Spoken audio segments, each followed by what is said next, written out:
Pozdravljeni na kanalu Albert in Leonida Mrgole. Danes bom govorila o nekih stvareh, ki smo jih včasih delali in jih ne delamo več, zaradi tega, ker se je razvila tehnologija, ker se je razvila digitalizacija, zato ker smo si z njimi olajšali življenje in stvari. In zdajle tako tole malo za šalo, a veste, kaj je ta pripomoček? Ta pripomoček je zato, da včasih so z njim stepali otroške riti. Mislim, to je sicer ni prav, ampak je pa res.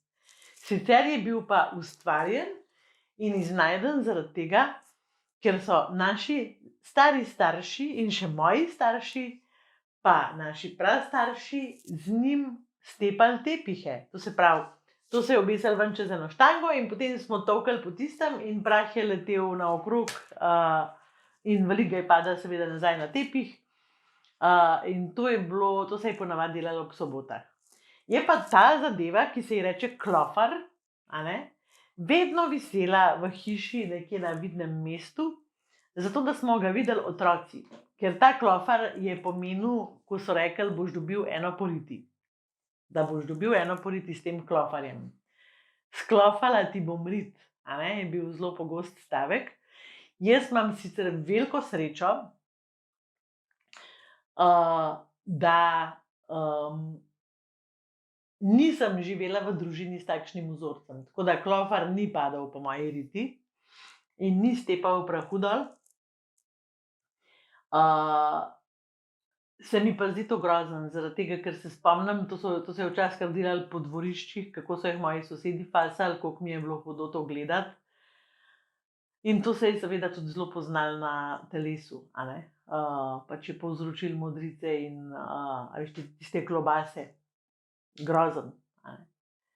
Absolutno se ne strinjam z nobenim nasiljem. Jaz sem celo pristaš tega, da je zelo veliko nasilje, tudi verbalno nasilje, ko mi otroku rečemo butelj, ali pa kako si lahko tako neumen, ali pa s tebe nič ne bo, od kje si se vzel, mi smo vsi pametni, s tebe pa nič ne bo. Enkrat sem imela na terapiji tudi nekoga, ki mu je mama rekla, žal mi je, da si se rodil. To recimo so besede, ki so po mojem celo lahko hujše od klofarja. Ampak da ne bom zašla z cilja tega videa, skratka, hotela sem govoriti o stvareh, ki so na nek način izumrle. In so nam olajšale življenje in prinesle lepše stvari, hkrati so pa tudi nekaj odvzele. In če pogledamo samo klofar, in to strašljivo zgodbo, ki sem jo zdajle povedala, ki je res strašljiva, je kljub temu klofar odvzel eno stvar. Zelo veliko tistih, ki so bili tepeni s klofarjem, je rekel, jaz mojega otroka ne bom tepel. Super, odlično. Ampak zgodilo se je to, da drugega modela taki starši nimajo. To izkušnjo imava tudi jaz pa Albert. In potem začnemo povezovati nasilje, fizično nasilje z avtoriteto. In kaj se zgodi? Mi nimamo modela, kako bi otroku postavili meje na način, ki ni nasilen, na način, ki je za otroka, ki otroka spodbuja, da pač neke stvari naredi, da se aktivira, in na način, ki ohranja občutek varnosti. Ker klofar ni ohranjal občutka varnosti. In recimo zdaj, ko midva z Albertom delava terapije s starši, zelo pogosto opaziva, da je to največja stiska staršev, da ne znajo postavljati meja zaradi tega, ker se bojijo, da bodo otroku povzročili bolečino. Meja ni udarec. Meja ni beseda, ki grozi. To se pravi, če ne boš, ti bom vzel računalnik, recimo. meja je način življenja. In otroka skozi te stvari lahko peljemo na zelo, zelo prijazen način. To si lahko ogledate v mojih preteklih videih v rubriki o vzgoji in vam toplo priporočam. Možnost izbire, recimo, je ena stvar, o kateri sem tudi govorila v preteklih videih. Potem je nekaj, kar otroku preprosto pokažemo, da brez tega ne gre, kjer ni možnosti izbire, ampak te stvari počnemo tudi mi, odrasli. To se pravi, je to v našem načinu življenja in otrok preprosto to sprejme kot nek model, ki se mu sicer lahko zdi beden pa čuden, ampak ga sprejme kot model. Pojdimo še naprej, na bolj prisrčne stvari, recimo. Včeraj smo se pač šli zunaj, smo zavezovali čevlje, in je bil en 10-letni deček, ki je imel hude stiske zavezati čevlje. To se pravi, še ena stvar, ki jo zdaj nimam tukaj, da bi vam jo pokazala, ampak eno zlo, ki se je zgodilo v naši zgodovini, je, da je nekdo izumil ježke. Pok, in zmel čevlje prpete in sam skočil si not in tekel. In potem se veliko ljudem, otrokom še tega ni dalo odpeti in so kar pošvedrali čevlje, zato da je bilo čim hitreje. Mi smo tako narejeni, da radi živimo udobno, hitro, brez kakšnega strašnega napora.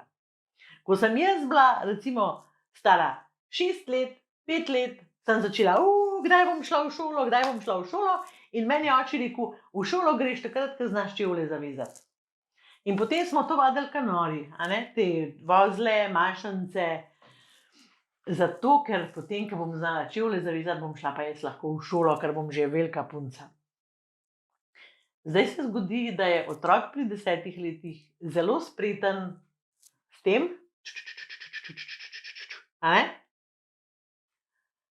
ampak ne zna pa teh finih gibov narediti, da bi zategnil mašnico.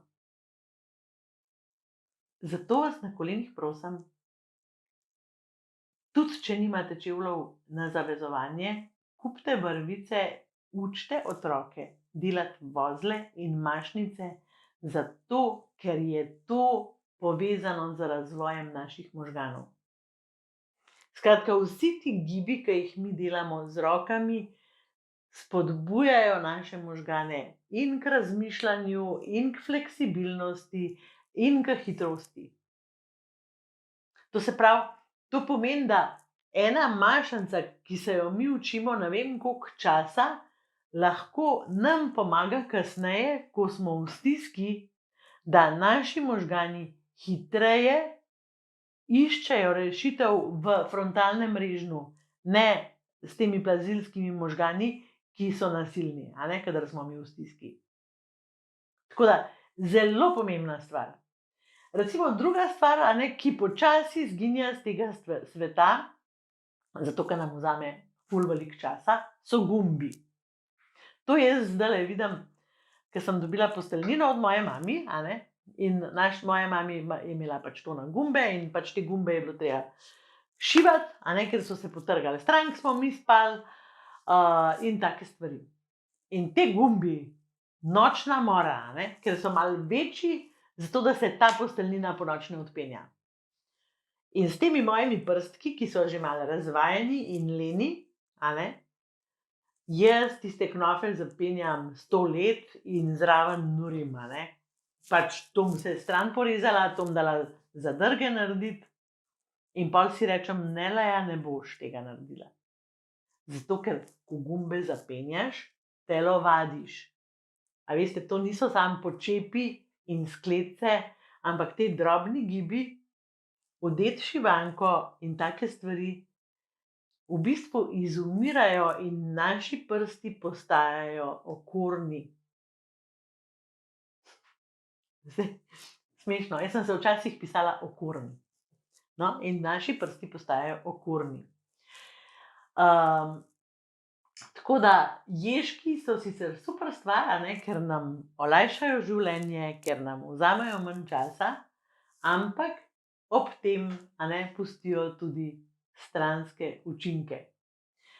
Veliko je teh stvari, a ne, ki smo jih v bistvu izgubili z razvojem, z digitalizacijo. A ne.